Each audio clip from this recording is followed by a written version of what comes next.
Democracy is not in peril, the Congress party is. I'm sorry, those who perish cannot subjugate the aspirations of India and connect it to their own political aspirations. And I believe that this is the same gentleman who in Jammu in the month of January said, Desh mein sab acha chal raha hai, kahin koi katuta nahi hai. So will the real gentleman please stand up?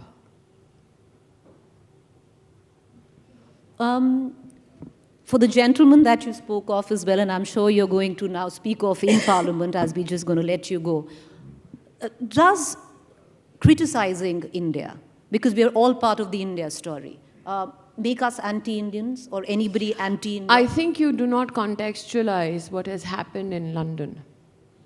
There was a congressman in the audience in England who advised the gentleman concerned that there have been members of your family who have lost power, but they have never derided or belittled India overseas.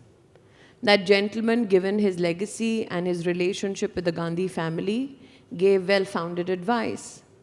That advice was not taken is a choice that the gentleman exercised. But it is my choice as an Indian to not accept that kind of behavior.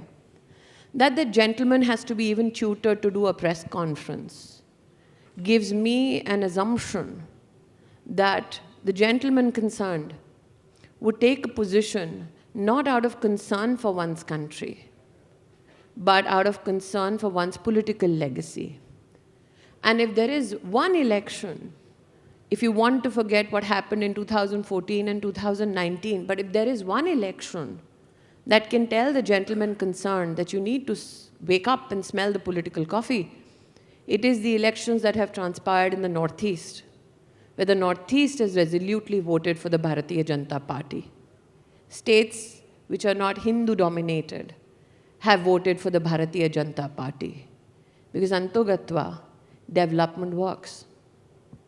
I don't think, Ms. Irani, anyone would ever forget on what went down in 2014 or 2019, least of all you. You've come across as a giant killer from there on. And he's barely a giant, but thank you. No, that's...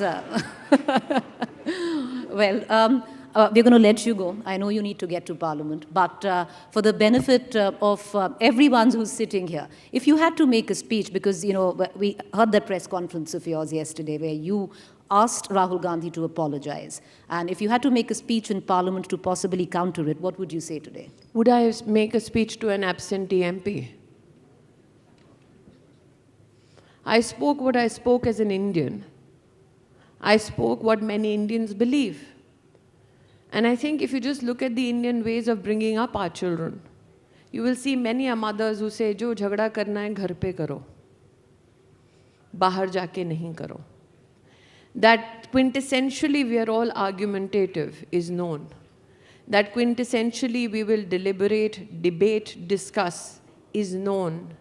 But what also needs to be known, that this altercation now transpires when India has been pronounced as the 5th largest economy of the world. Can we contribute, if not then, but now, towards a rising economic power? Because that power is every Indian's dream.